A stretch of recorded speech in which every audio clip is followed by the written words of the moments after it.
Well, I think when you looked at the first half physically, we were playing really well up front, especially on defense. I'm not sure how many yards they had, in the first half running the ball, and then they had those 2 long plays, and then in the second half it was more of the same. Too many big plays.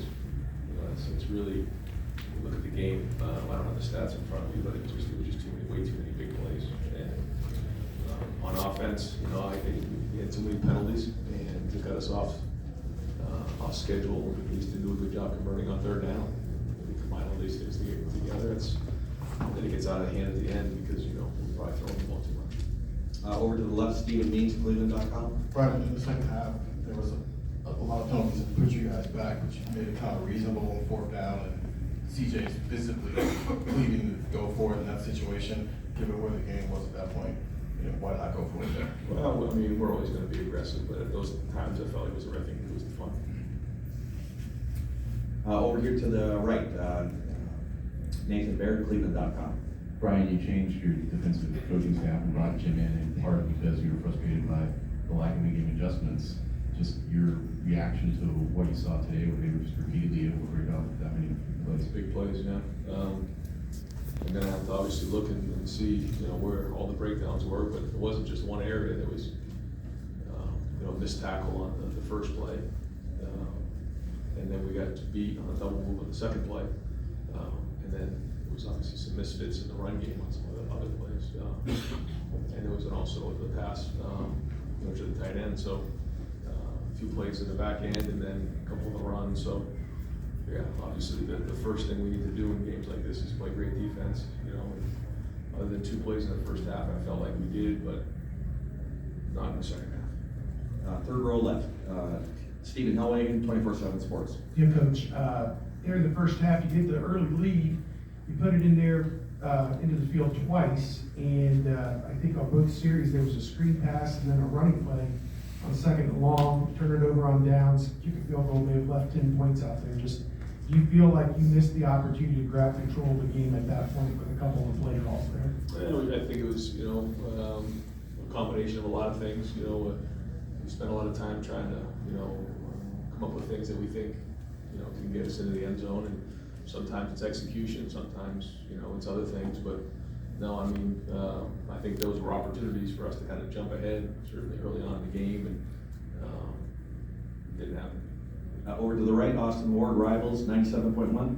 Ryan, you were really blunt last year. You just called what happened there a failure. I'm sure you feel similar right now. Does this feel worse than it happened again, or what are your emotions right now as you evaluate this? Hard to say right now, because this is not the outcome that we all envisioned. I thought we had a really good preparation. I thought we were building towards playing really well in this game, and we were fighting there in the first half, and I felt really good going into the second half, and then we just didn't execute well enough in the second half. So I don't know how to answer that other than I thought we played hard. I thought we were fighting out there, but in the end we came up short. Second row left, Dan Hope, 11 Warriors. Ryan, when this is your goal, and 2 years in a row, you guys come short of that goal, where do you go from here? What do you do to move forward from this? We'll figure out what's next. I don't know exactly what is next right now, but that's life at Ohio State, and I certainly know what this game means to everybody. And so when you lose, it all comes back to me. I'm the head coach, and that's what probably hurts the most. Over to the right, Adam Rittenberg, ESPN.com. And Ryan, this obviously was a play-in game for the Big Ten Championship. You guys aren't going to be going to that game, but do you feel like you still deserve consideration for the playoff, or is that tough after the performance like today? Well, I thought we were in it, and we were fighting there at the end. It obviously got out of control down the stretch, but it wasn't like we were outmatched in terms of just the overall play. I don't think. So yeah, as we get to those decisions, I think we got to look at the body of work and what we've done. And we've got a lot of good pieces on this team, and came up short today. But I think if we were able to get a shot, top 4 would be a dangerous team.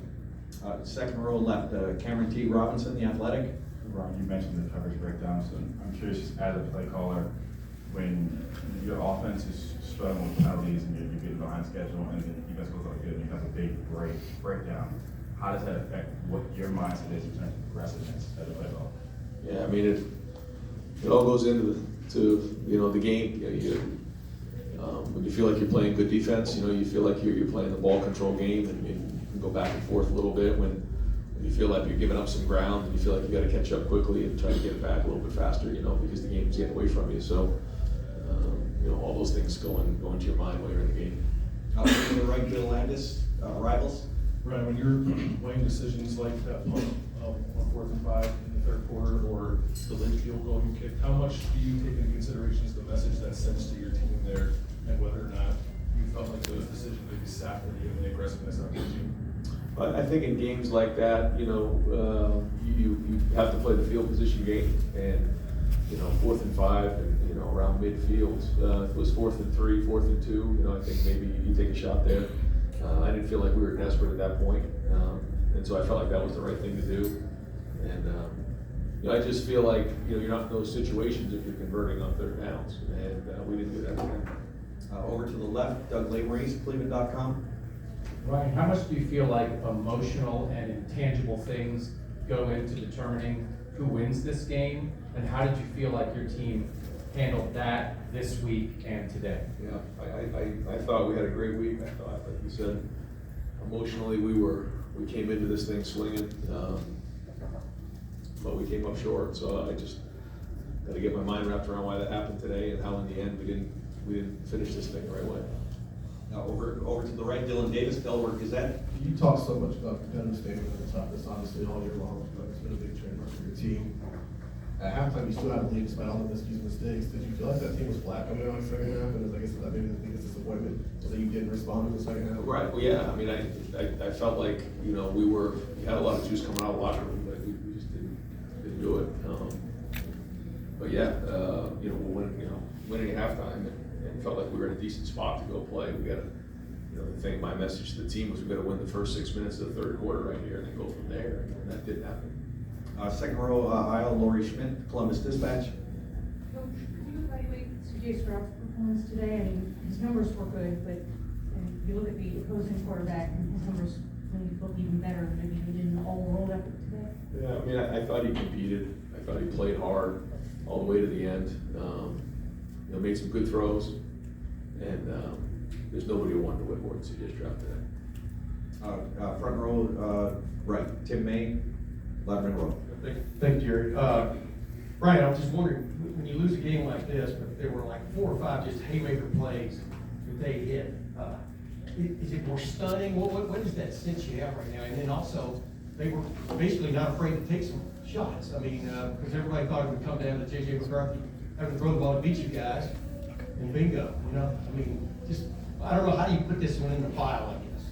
Well, you got to obviously go back and evaluate before you just say something that's probably incorrect, because everything's happening so fast. But certainly there were breakdowns in the back end. I mean, that was clear to see.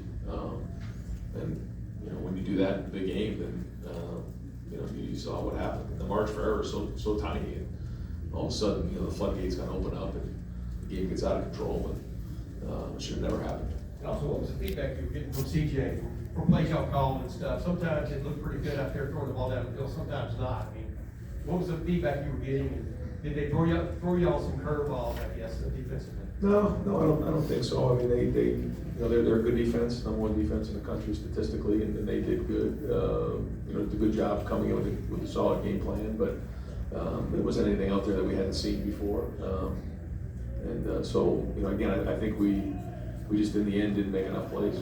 And final question, front row, Joey Kaufman, Columbus Dispatch. As far as the running back, Chip hadn't had much of a role carrying the ball for you until this team. What went into using him as much as you did, and as much as you think you did, and also mine this season, full strength? Yeah, well, not having we didn't have Trey available, and then mine, was coming off of his ankle, and he gave it a shot, but there were some runs in there early that we maybe wish he had back. I don't know, but then we felt like Chip could go in there and give us a little bit of a shot, even though he hadn't played. We had to play some depth, so Dallin got in there a couple times, and then Chip as well. So the good news, we had some pretty good depth there, but certainly mine wasn't 100% today. Coach, thank you very much. Thanks, guys.